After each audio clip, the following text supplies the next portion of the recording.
Ladies and gentlemen, welcome to our newest edition of Diplomacy Talks. And today we have a tremendous honor to receive our guest, His Excellency Kimmo Lähdevirta, the Ambassador of Finland.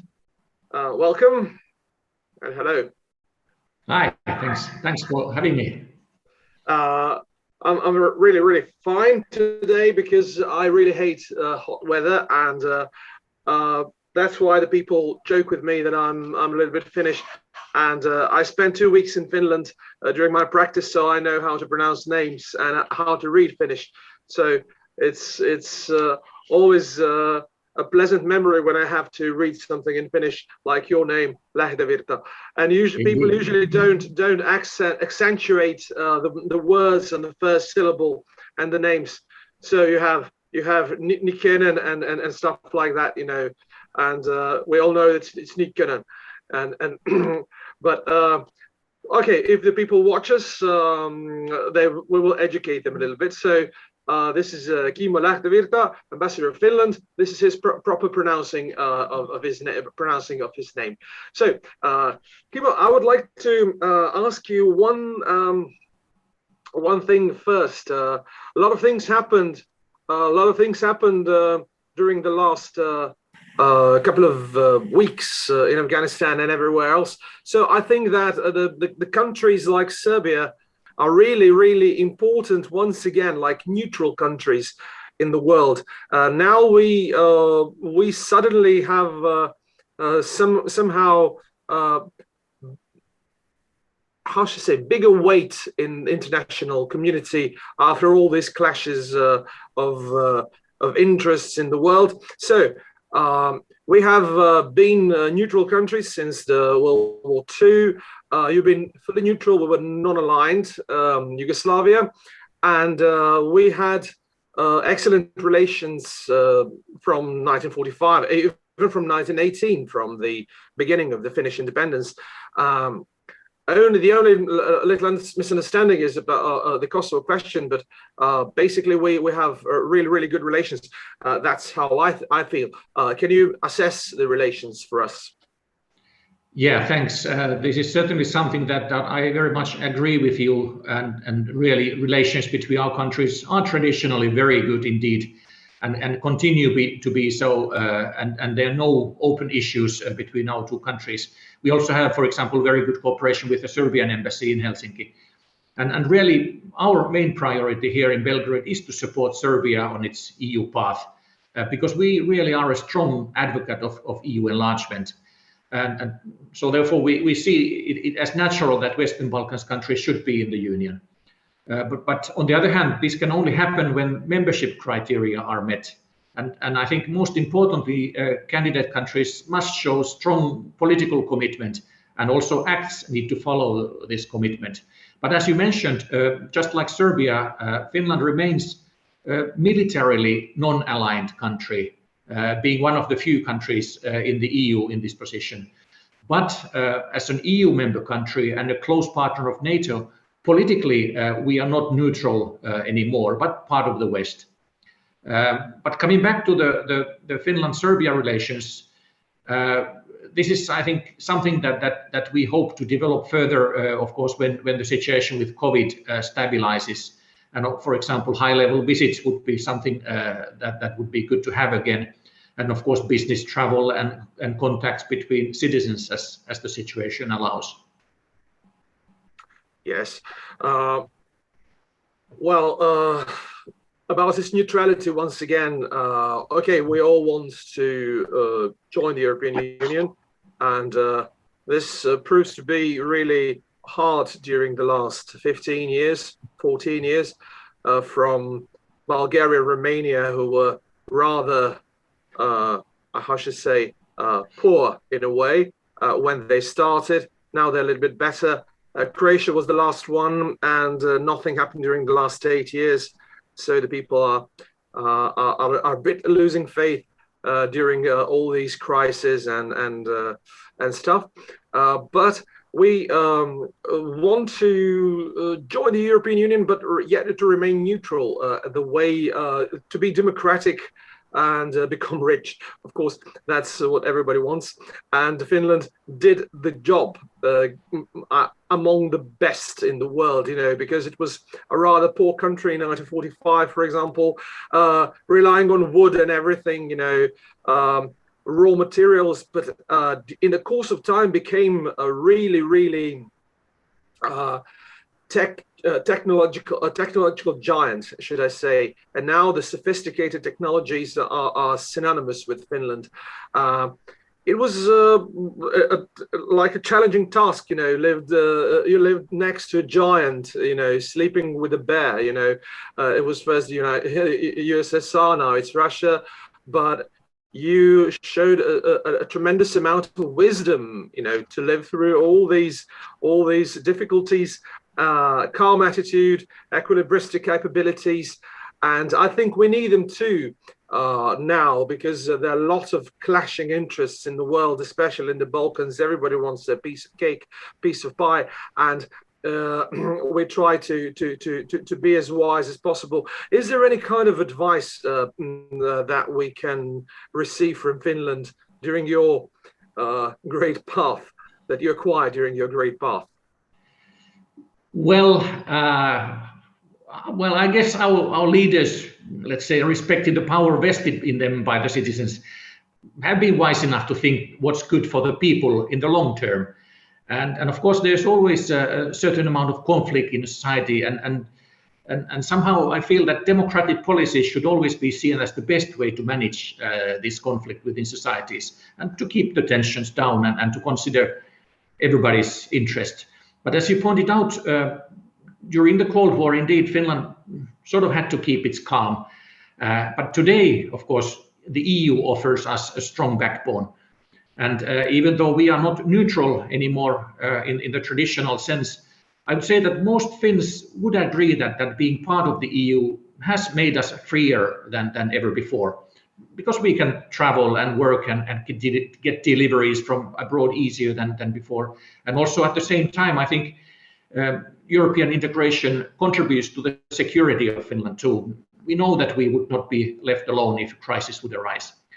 So I think there are clear benefits of being of an EU member, but I think also regional cooperation is something that should not be overlooked either. And I think Serbia, as well as the other Western Balkan countries, could perhaps benefit also from the Nordic model of economic integration. And actually, good Nordic cooperation has been reflected already in setting up of the Nordic Council already in 1952, which means that Nordic countries actually had free movement of labor already before the EU was created. So Nordic cooperation is also, I think, good example of how our common voice is stronger on the international scene, and exchanging ideas stimulates sustainable solutions, and sharing best practices fosters well-being. And even though Nordic companies are often direct competitors, we believe that fair competition brings benefits in the long run. So I think perhaps the Western Balkan countries could follow the example of the Nordic countries and cooperate among themselves in first place, while already negotiating the entry into the EU. But of course, any agreements would be aligned with the EU requirements too. And I think that the reason why Nordic cooperation is so developed is because we share the same values and rules. And really, EU integration is also about that, aligning our values, rules, and creating common interests. I think it's not always easy, and Western Balkan countries need to show readiness to resolve the deeply rooted social and political problems of their countries, as well as between the countries. But I think really that Western orientation is the natural and best choice for Serbians as well. So, because Serbia really is part of Europe, and Serbians already have very close everyday ties with their European neighbors. Yes. What I wanted to say, I haven't written this question, but it's more like a statement. Now, in the last month, we have Open Balkan Union in a way, it was like mini Schengen. It was called mini Schengen for the last 2 years, but now it's called Open Balkan. And we plan to make something like Nordic Council, something like Benelux Union, something like Visegrad 4, or Visegrad 3 actually in the beginning. And I think that all these experiences from the Visegrad group, from the Nordic countries, from the Benelux after the World War II, could be really, really useful for a fruitful cooperation. First, we have to understand each other and to cooperate with each other prior to accessing European Union, because nobody wants countries that hate each other and fight with each other and look at Brussels as a saint or savior or something like that, because we have to understand each other, because this is European policy, this is European spirit. We cannot be quarreling outside of European Union nor inside of it. So I think that the Nordic Council and Nordic cooperation could be a great example for us. One more thing is about trade. Our trade with the European Union is really great, actually fascinating in a way, but lots of things are with Germany, Italy, Austria, Greece, Hungary, and the other countries fall behind. Is a mutual trade following the growing political relations, and what more can we do in the fields of economy? Well, yeah, I think the trend in trade is actually positive, and it has been even during the COVID pandemic. But of course, there's a lot of untapped potential still. And therefore, I think we just need to keep on advertising the potential of our companies in both countries and create people-to-people and business-to-business contacts. And there are actually some important Finnish investments in Serbia. The biggest investment from Finland, looking at the number of people employed, is the PKC Group and its wiring harness in Smederevo. And I think also lately there have been more interest towards, for example, investments in renewable energy. And money-wise, the biggest Finnish investment is by a company called Taaleri Energia, which is one of the major investors into the largest wind farm of the region, Chibuk 1, with 100 million euros or 1/3 of the total investment. So I think large investments in coming years are needed indeed for the green transition of Serbia's economy. And consequently, I would like to see more cooperation in this area. And this is actually something I would also like to mention, because we will be sharing some Nordic experiences on circular economy this autumn here in Belgrade, but also in Niš, Kragujevac and Novi Sad, together with the other Nordic embassies. And nationally, I'm also glad to say that we got a new staff member in the summer, a trade counselor, who is focusing on trade promotion in the whole Balkan region. So I think really all preconditions are there to see more investments as well as more trade between our countries. Great. And about economy, another question comes to my mind.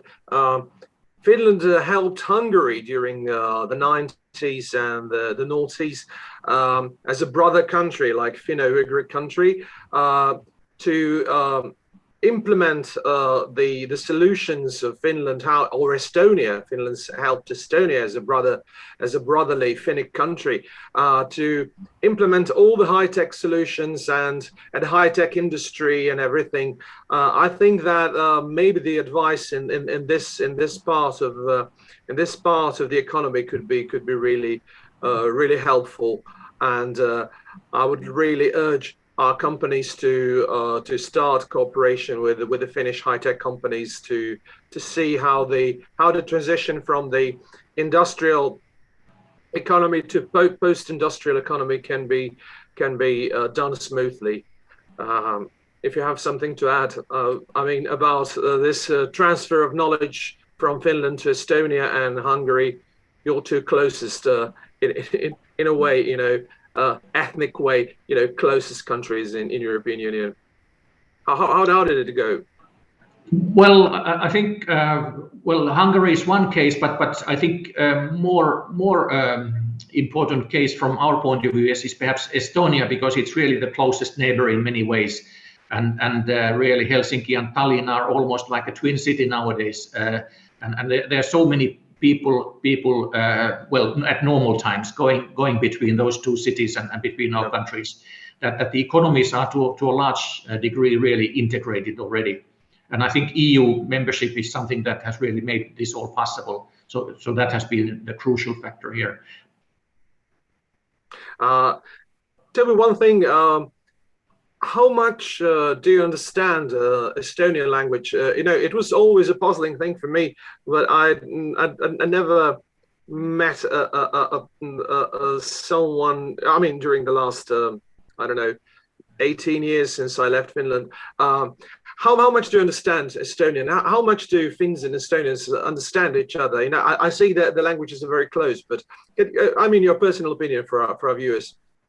Well, I think it's interesting because we don't perhaps always understand word to word what others are saying, but on the other hand, we do get the meaning of a sentence.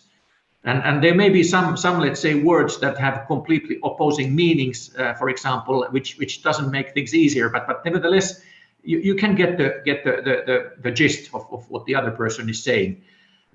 So that's I think good. But of course then Hungarian language is already much more distant, and it's not really possible to understand. Although there are some let's say very ancient words which are still the same in both languages.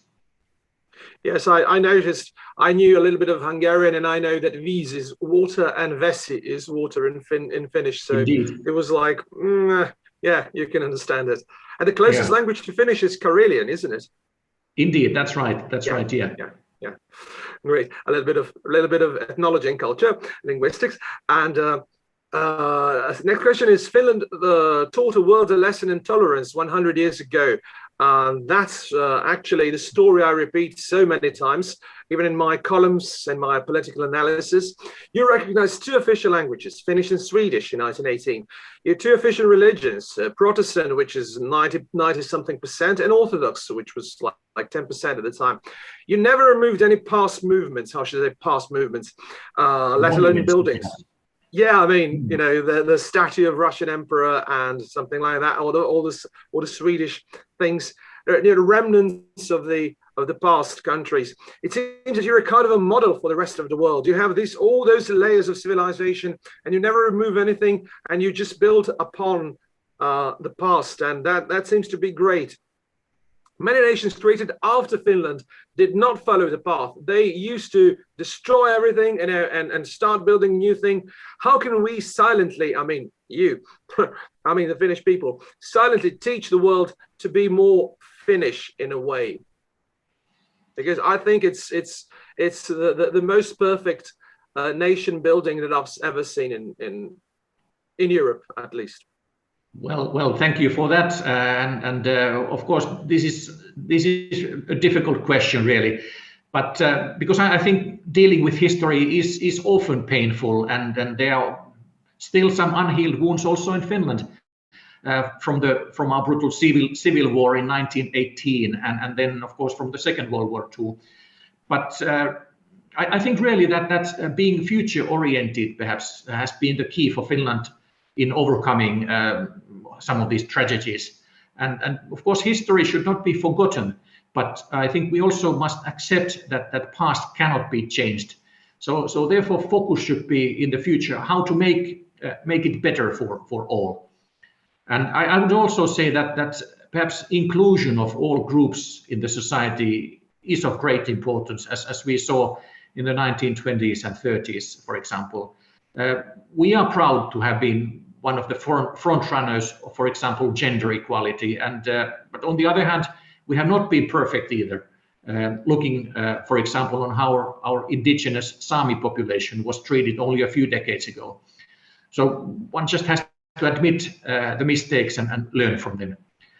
Also, I perhaps should mention education, because that's something that I think a euro or a dinar invested in education always returns with interest on top. But looking still a little bit the European integration, I have noticed that some Serbians are afraid perhaps of losing their identity if Serbia would join the Union. But I don't find any rational reasoning really for this, because being part of something bigger does not mean letting go of your own identity. And I think this is also what the EU motto is about, united in diversity. Yeah, I mean, I believe that the countries or nations that were in the greater, wider communities of nations have this particular fear of being lost. For example, Serbia with former Yugoslavia, Hungary with Austria-Hungary, Poland being inside Russia and inside part of it inside Germany and Austria-Hungary, and Finland successfully, I believe, passed over this succeeded to win mentally this battle, being part of Sweden, being part of Russia, and avoiding, after some few decades, avoiding this fear of being in a wider community. Now you seem to be, nationally speaking, you seem to be matured. Like you're not afraid. You're not afraid to join the wider community. But I think that many nations in Europe have a bit of a fear to that it will happen again. Like in Warsaw Pact or something like that. So there is another lesson that Finland can teach us, each one of us, actually, especially in the Western Balkans, which is a kind of a powder keg for a couple of centuries. Now the situation with COVID-19, very unfortunate situation. It lasts, it lasts for a second year in a row, and it's a year and a half of this depressing situation. The situation with COVID-19 was terrible around the world, but it's calming down now. How is your economy bouncing back? And how the vaccination process is continuing in Finland? It seems that you're on of the new European leaders in the field of vaccination after a slow start. Now, I think the results are really, really great. Since I watched this, the world in numbers, the Economist site, I think Finland is really, really up on the table. Yeah, well, I think, of course, the Delta variant is also worsening the situation again in Finland, as everywhere else. So we are still wary and a bit worried how things will go now in autumn. But of course, what's the big difference from spring and last year is that now we have a fairly good situation with the vaccinations already, and we really are in par with many other EU countries. I think today's figures are that about 72% of population has got the first shot, and about 50 or half of the population have got the second shot also. And so that's of course a fairly good situation. The ratio of people who have got second shot is a bit lower than in some other countries, because we chose to have a longer period between the two shots, actually 12 weeks interval between the two shots, so that as many people as possible could get the first shot as quickly as possible. But now, of course, also the number of people who got the second shot is rapidly increasing. And actually also we started vaccinating the kids who are over 12 years in August. So this is something that should also improve the situation now when the school year is starting. And especially in the age group who are over 65 years old, more than 9 out of 10 have got both vaccines already some time ago already. And in the younger groups, I think something like 60% of people between 20 and 30 have got at least their first shot. So this is something that we also need to work on. But of course, what's good that we have now far less patients needing hospital care than in the previous waves. and actually almost all of the serious cases are among the unvaccinated people. So I think this shows the importance of getting those shots. But yeah, like you said, also our economy, I think, has bounced back faster than expected.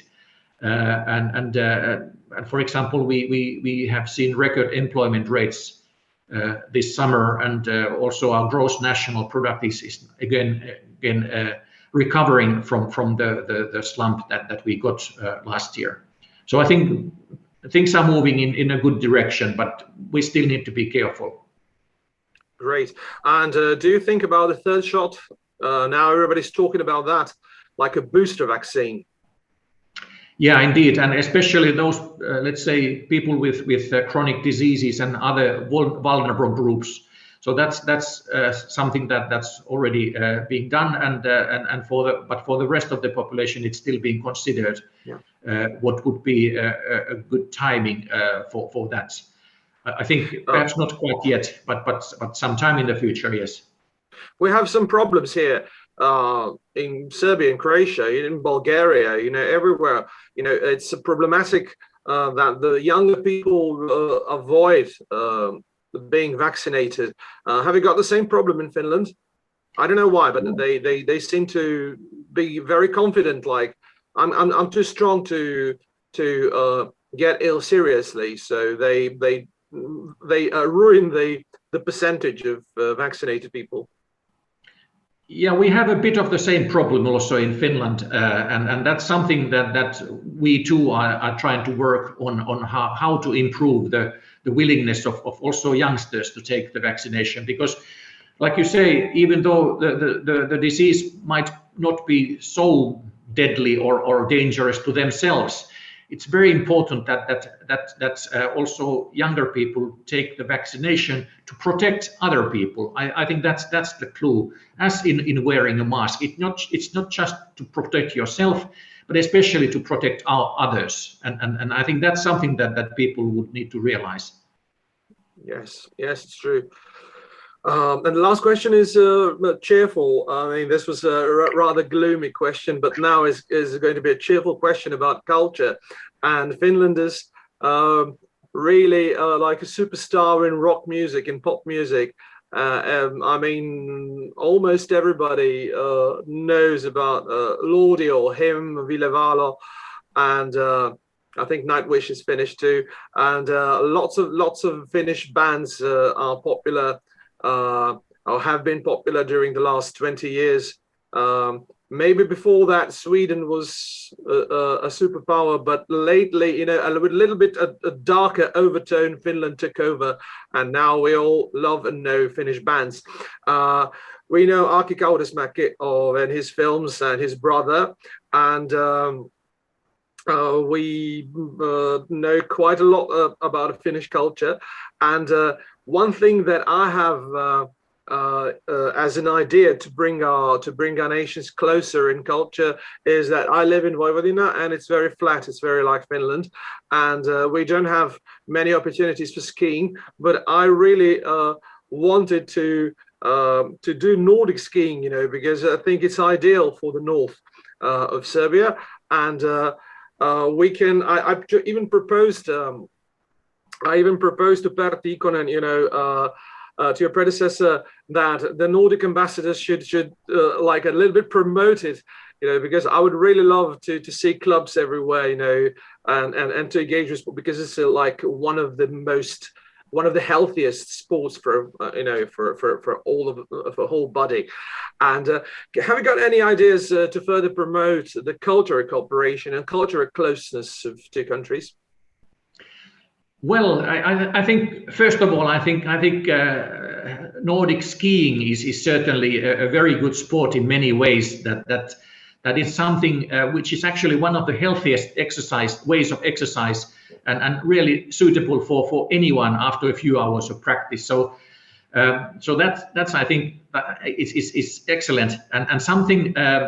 Well, of course, skiing requires snow, and that's a problem even in southern Finland nowadays. But there is an alternative actually, which is the Nordic walking, which is walking with sticks. and also that actually has its origins in Finland. So there are possibilities that people can do, but really I think I've seen that there are a lot of investments into Serbian ski resorts, for example, in the mountains, and I think Nordic skiing would fit very well also the conditions on those mountain resorts. So not just, let's say, slalom or downhill, but also this Nordic skiing would go well there, because there is I think usually snow. But well, regarding cultural cooperation, of course, we hope that we can get back in track in that respect after the pandemic is more in control or over. And for example, we have Finnish Film Festival every 2 years, both here in Serbia, but also in North Macedonia and Montenegro nowadays. So we hope that next spring we could do that again, for example. And yeah, like you mentioned, music, and I think both Finns and Serbs have somewhat peculiar taste in music. We have this heavy metal side, but I've noticed that here, for example, Balkan brass is something that should perhaps be mentioned. So I really think that cooperation in this field can bring countries closer together, and when we have again possibilities to do things together, then we will certainly try to do it. Thank you. Ladies and gentlemen, this was Kimmo Lähdevirta, His Excellency, Ambassador of Finland. Thank you, Kimmo, and you were a great guest, and we covered a lot of different topics, and I think our viewers will enjoy. Thank you, and see you live in some, I don't know, some occasions if the Delta how should I say, Delta variant of virus allows us to do so during this autumn. Indeed, yeah. Thank you very much, and all the best to you and to the viewers. Thank you. Best to you.